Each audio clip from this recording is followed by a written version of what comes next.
Hello dear students, welcome back और YouTube channel study circle 24। Dear students, आज के video में हम देखने वाले हैं क्लास 12 का फिजिक्स का मॉडल पेपर। ठीक है, इससे पहले भी मैंने एक फर्स्ट वाले अपडेट कर रखा है और ये आज सेकंड मॉडल पेपर है। बहुत जल्दी हम सारे सेट अपडेट कर देंगे।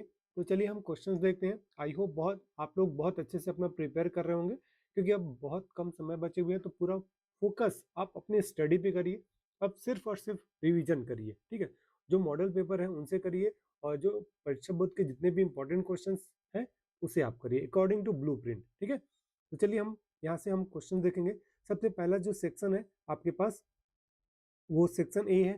सेक्शन ए का जो फर्स्ट क्वेश्चन आप देखिए, यहाँ पास ऑब्जेक्टिव में किसी आवेशित खोखले चालक किसी आवेशित खोखले धातु के गोले के भीतर किसी बिंदु पर विद्युत क्षेत्र की तीव्रता क्रमशः होती है। तो इसका सीधा सीधा आंसर यही होगा। कोई भी अगर आपके पास स्फेरिकल हॉलो सेल है और इसके अंदर कभी भी अगर इलेक्ट्रिक फील्ड पूछा जाता है तो याद रखिएगा हमेशा क्या होता है, जीरो होता है। ठीक है, राइट, हमेशा जीरो होगा। करेक्ट। तो इस प्रकार से इसका ऑप्शन नंबर क्या हो जाएगा, बी। ठीक है, शून्य और नियतांक कांस्टेंट बना होता है। नेक्स्ट सेकंड देखिए कि ताप बढ़ने के साथ अर्धचालक, ये अर्धचालक दिए हुए यहाँ सेमीकंडक्टर अर्धचालक होगा। अर्धचालक का प्रतिरोध, ठीक है, ताप बढ़ने के साथ अर्धचालक का जो प्रतिरोध है उसमें क्या परिवर्तन होता है। तो आपके पास ऑप्शन है, स्थिर रहता है, फिक्स्ड रहता है, मतलब बढ़ता है इंक्रीज होता है, घटता है डिक्रीज होता है, या फिर अर्धचालक पर निर्भर करता है, या फिर डिपेंड ऑन सेमीकंडक्टर। तो इसका सही आंसर क्या होगा, अगर कभी भी टेम्परेचर जब बढ़ेगा ना तो ध्यान रखिएगा अर्धचालक का जो रेजिस्टेंस है ये क्या होगा, डिक्रीज होता है ना, नेगेटिव, मतलब वहां पास कम होगा कहने का मतलब। ठीक है, ऑप्शन नंबर सी इसका करेक्ट आंसर हो जाएगा। नेक्स्ट देखिए, एक गतिमान स्वतंत्र आवेश उत्पन्न होता है। क्या पूछा गया है, एक गतिमान स्वतंत्र आवेश, स्वतंत्र आवेश, आवेश मतलब क्यों पूछा गया है। ठीक है, उत्पन्न होता है तो किसमें, चुंबकीय क्षेत्र में। ठीक है, केवल स्थिर विद्युत क्षेत्र में, स्थिर विद्युत और चुंबकीय क्षेत्र में। अगला ऑप्शन है इनमें से कोई नहीं। तो देखिए इसका आंसर क्या हो जाएगा, स्थिर विद्युत क्षेत्र और चुंबकीय क्षेत्र दोनों में होगा। ठीक है, केवल ऐसा नहीं है कि केवल चुंबकीय क्षेत्र में ही होता है और क्या, या फिर स्थिर विद्युत में। ठीक है, आवेश दोनों में पाए जाएंगे, बट एक प्रकार से अगर देखेंगे तो दोनों में। तो ऑप्शन नंबर सी इसका करेक्ट आंसर हो जाएगा। ठीक है, यहाँ पास विद्युत क्षेत्र बोला गया है, विद्युत क्षेत्र को ई से रिप्रेजेंट करते हैं, और चुंबकीय क्षेत्र बोला गया है उसको वेक्टर बी से रिप्रेजेंट करते हैं। दोनों क्या है, एक सदिश राशि है। नेक्स्ट क्वेश्चन नंबर 4 देखिए आपके पास, एक चुंबक बंद चालक के निकट स्थित है, चालक में धारा उत्पन्न की जा सकती है। ठीक है, एक चुंबक है, बंद चालक के अंदर निकट स्थित है, मतलब उसके पास में स्थित है। कोई भी कंडक्टर दिया हुआ है, मान लेते हैं ये आपके पास कंडक्टर है और इसके नीचे है ना, या फिर इसके पास में स्थित है, और धारा उत्पन्न की जा सकती है, मतलब उसमें जो अगर हम देखें करंट पूछा गया है, करंट। ठीक है, तो कब होगा, केवल चालक गतिशील हो तब, या फिर केवल चुंबक चुंबक गतिशील हो, यानी जब केवल सिर्फ और सिर्फ मैग्नेटिक डायनेमिक अवस्था में होगा, या फिर वो मूवमेंट में होगा, या फिर क्वेश्चन ऑप्शन सी है चालक और चुंबक के मध्य आपेक्षिक गति हो। ऑप्शन नंबर डी, चालक व चुंबक दोनों गतिशील हो, मतलब कंडक्टर और मैग्नेट दोनों गतिशील है। तो अब इसमें इसका जो करेक्ट आंसर होगा वो आपके पास क्या होगा, ऑप्शन नंबर सी। ठीक है, कंडक्टर और मैग्नेट के मध्य जो है वो आपके पास जो मूवमेंट होगा अपेक्षिक गति जिसको कहेंगे, तो ये इसका करेक्ट आंसर हो जाएगा। क्लियर। नेक्स्ट देखें, क्वेश्चन नंबर 5 आपके पास है, निम्नलिखित में से विद्युत चुंबकीय वर्ण क्रम में नहीं है। ठीक है, गामा किरणें, एक्स किरणें, बीटा किरणें, सूक्ष्म सूक्ष्म किरणें, मतलब माइक्रो इसको माइक्रोब्स रे बोलते हैं उसको, है ना, gamma rays, X rays, beta rays और माइक्रो रेज। तो अब इनमें से जो करेक्ट आंसर है इसका क्या हो जाएगा, ये बीटा बीटा रेज। ठीक है, इसमें क्या है, विद्युत चुंबकीय वर्णक्रम नहीं पाए जाते हैं ना, इलेक्ट्रोमैग्नेटिक जो स्पेक्ट्रम है वो इसमें नहीं मिलता है। क्वेश्चन है आपके पास, क्वेश्चन नंबर 6 है कि पानी में वायु का बुलबुला कार्य करता है। ठीक है, पानी में वायु का बुलबुला किस प्रकार से कार्य करेगा, ये लाइट वाले चैप्टर से है आपके पास ये क्वेश्चंस। तो देखिए अभिसारी लेंस की तरह, अपसारी लेंस की तरह, अगला ऑप्शन है आपके पास समतल प्लेट की तरह, ये सभी। ठीक है, तो ध्यान रखिएगा जो वायु वायु का जो बुलबुला है, मतलब जो ये एयर बबल है, ठीक है, एक प्रकार से एयर बबल, उसका किस प्रकार से कार्य करता है, तो ध्यान रखिए इसका जो करेक्ट आंसर होगा ये आपके पास ऑप्शन नंबर सी, ठीक है, ऑप्शन नंबर ये ऑप्शन नंबर बी होगा, अपसारी अपसारी लेंस की तरह, ठीक है, अपसारी अपसारी लेंस, ठीक है, याद रखिएगा कौन सा होगा लेंस, उस लेंस का नाम हम क्या करेंगे, अपसारी लेंस, ठीक है। तो अब इसमें होता क्या है एक्चुअल में, जो पानी में वायु का जो बुलबुला होता है ना, वो एक प्रकार से अपसारी लेंस में लगभग किस प्रकार से होगा, जो आपको एक उभरा हुआ तल हो जाएगा इस प्रकार, जैसे कॉन्वेक्स लेंस में होता है उस प्रकार से, ठीक है। कॉन्वेक्स लेंस का एक जो कॉन्वेक्स लेंस के लिए अगर आप देखेंगे तो दोनों पर जो है बीच में क्या होता है, मोटा होता है और किनारों पर पतला होता है। और अगर उससे आप अगर किताब के जो आपके वर्ड हैं, शब्द हैं, वो आप देखें तो आपको बड़े दिखाई देते हैं। तो इसी प्रकार से ये जो अपसारी लेंस भी है ना, उसी प्रकार से वर्क करता है। अब आगे देखें हम नेक्स्ट क्वेश्चन नंबर 7 पे आते हैं कि प्रकाश विद्युत प्रभाव समर्थन करता है ना। प्रश्न आपके पास दिया हुआ है कि प्रकाश विद्युत प्रभाव समर्थन करता है किसका, कण प्रकृति का, या फिर तरंग प्रकृति का, या दैत्य प्रकृति डुअल नेचर जिसको हम बोलते हैं, या फिर ऑप्शन डी विद्युत चुंबकीय तरंग प्रकृति, ठीक है। तो इसका करेक्ट आंसर क्या होगा, डुअल नेचर, मतलब दैत्य प्रकृति, ठीक है, क्योंकि प्रकाश फोटो इलेक्ट्रिक इफेक्ट पूछा है ना, तो ध्यान रखिएगा ये हमेशा किसके लिए यूज होगा, दैत्य प्रकृति के लिए। नेक्स्ट क्वेश्चन नंबर 8 देख लीजिए। क्वेश्चन नंबर 8 आपके पास दिया है प्रकाश का ध्रुवण निम्न में से किस तरंग में नहीं होगा, ठीक है। तो फर्स्ट क्या दिया हुआ है, साउंड दिया हुआ है, एक्स वेव दिया हुआ है, एक्स तरंग दिया हुआ है, फिर गामा तरंग दिया हुआ है, और लघु तरंग दिया हुआ है। तो इसमें देखिए क्वेश्चन क्या पूछा है, नहीं होगा, ठीक है, प्रकाश का ध्रुवण निम्न में से किस तरंग में नहीं होगा, नहीं होगा पूछा है ना। तो ध्यान रखिएगा ये तीनों में जो है ना, यानी एक्स तरंग, गामा तरंग, लघु तरंग, इनमें प्रकाश ध्रुवण होगा, ठीक है, प्रकाश का ध्रुवण होता है, लेकिन ध्वनि में नहीं होता, ठीक है, प्रकाश का ध्रुवण में ध्वनि में कोई तरंग नहीं होगा। ओके, नेक्स्ट क्वेश्चन देखिए। क्वेश्चन है आपके पास 1 AMU है ना, ठीक है, एस्ट्रोनॉमिकल यूनिट। तो 1 MU की द्रव्यमान के तुल्य कितनी ऊर्जा होगी। ओके, तो इसमें एनर्जी पूछा गया, तो इसका करेक्ट आंसर है, इसका एग्जैक्ट आंसर आप याद कर लीजिएगा, ठीक है, कि कितना है 931 मेगा इलेक्ट्रॉन वोल्ट, ये करेक्ट इसका आंसर होगा। अब एनर्जी बैंड से क्वेश्चन दिया हुआ है, एक क्वेश्चन नंबर देखिए 10 नंबर। तो 10 नंबर आपके पास क्वेश्चन है वो दिया हुआ है, यहाँ से देख लीजिए, ऊर्जा बैंड अंतराल, ठीक है, ऊर्जा बैंड अंतराल पूछा है।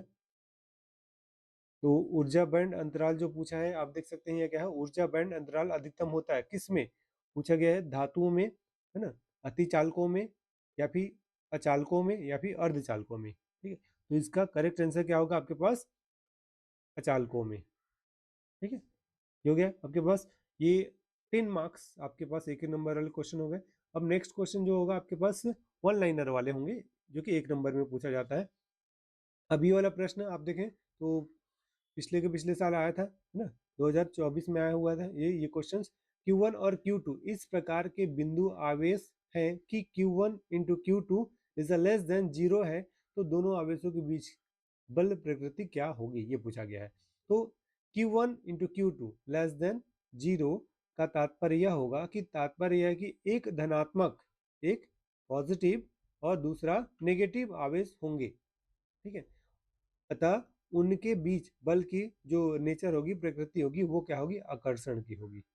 एक पॉजिटिव और एक नेगेटिव, मतलब दोनों एक प्रकार से क्या है, अनलाइक चार्ज हैं।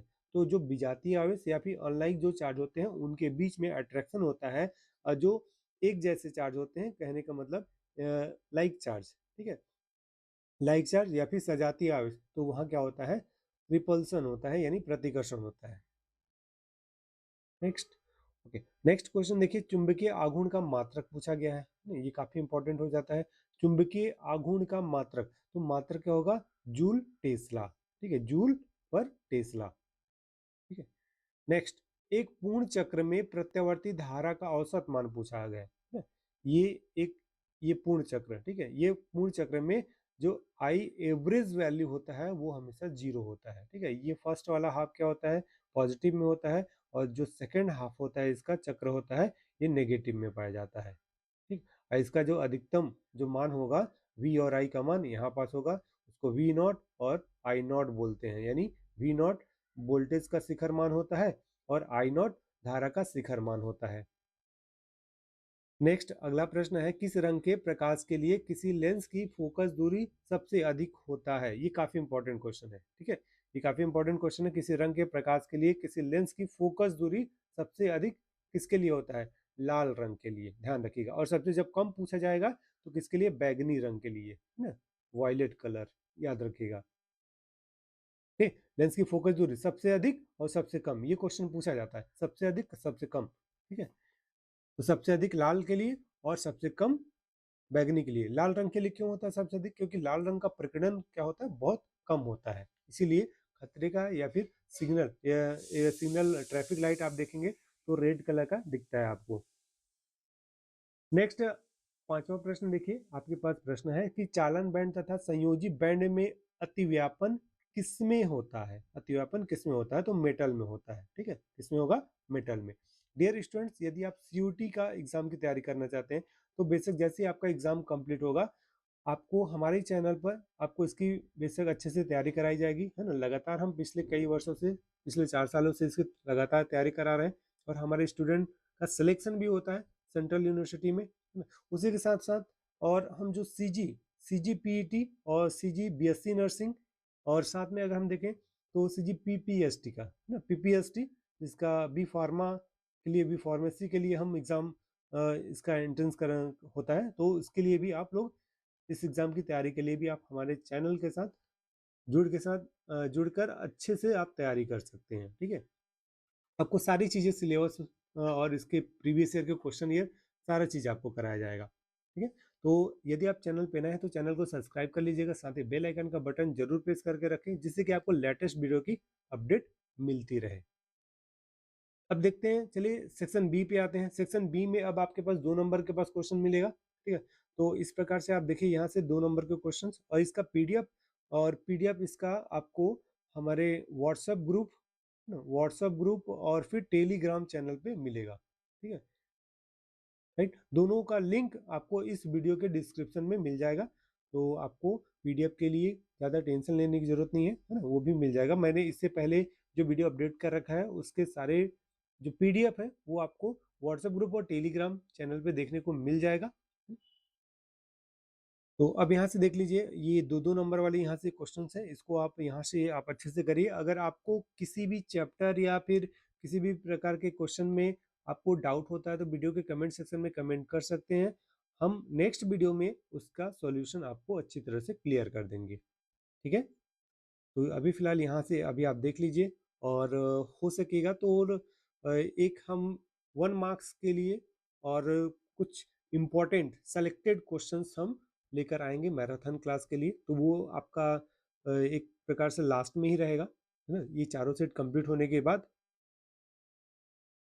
तो इस प्रकार से अब यहाँ पास अगर देखेंगे तो आपके पास ये 3 नंबर वाले क्वेश्चन यहाँ से आपको मिल जाएगा। तो 3 नंबर वाले क्वेश्चन सारे के सारे देख लीजिएगा, काफ़ी इंपॉर्टेंट क्वेश्चन है ना। यहाँ से इस चैप्टर से आप न्यूमेरिकल क्वेश्चन जरूर करिएगा 3 नंबर के लिए। अगर नहीं बनते हैं तो आप कमेंट करके बताइएगा, इसके हम अलग से 4 से 5 क्वेश्चन हम आपको बता देंगे, ठीक है। फिर इसके बाद आप किरचॉफ के नियम यहाँ दिया हुआ है ना, उसे आपको करना है। फिर इसके बाद एक्स किरणों का उत्पादन किस प्रकार किया जाता है, इसके 2 उपयोग लिखना है। 2 और 3 नंबर के काफ़ी स्कोरिंग सब्जेक्ट के लिए, मतलब एक प्रकार से स्कोरिंग नंबर के लिए आपको बहुत ज़रूरी है अच्छे से इसको 2 नंबर और 3 नंबर के सारे क्वेश्चन को अच्छे से कंप्लीट करना। और सेलेक्टेड क्वेश्चन करिए, आपको ज़्यादातर सेलेक्टेड क्वेश्चन कम समय में ज़्यादा से ज़्यादा सेलेक्टेड क्वेश्चन करेंगे तो आपके लिए ज़्यादा बेहतर होगा, ठीक है। अब यहाँ से देखिए आपके पास 4 नंबर वाले क्वेश्चन यहाँ मिलेगा, 4 नंबर वाले 2 क्वेश्चंस मिलेंगे आपको यहाँ से। 4 नंबर के कुछ और प्रत्यावर्ती धारा वाली चैप्टर से कुछ और आपको जो सर्किट दिया है उसे भी करना है, क्योंकि इस बार बहुत ज़्यादा चांस है सर्किट आने का।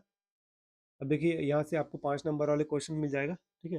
पहला वाला जो यहाँ 17 नंबर का क्वेश्चन है, वैद्युत द्विध्रुव के कारण निश्चय स्थिति में उसके मध्य बिंदु से r दूरी पर स्थित किसी बिंदु पर विद्युत क्षेत्र की तीव्रता का व्यंजक स्थापित कीजिए, ये पूछा गया है। ठीक है, ये इंपॉर्टेंट प्रश्न है। सेलेक्टेड क्वेश्चन आप अच्छे से करिए। ओके स्टूडेंट्स, तो ये सारे के सारे क्वेश्चन आप कंप्लीट करिए, और जो डाउट होगा आप वीडियो के कमेंट सेक्शन में कमेंट करके बता सकते हैं। तो आज के वीडियो में इतना ही, हम मिलते हैं नेक्स्ट वीडियो में। तब तक के लिए thank you and good luck.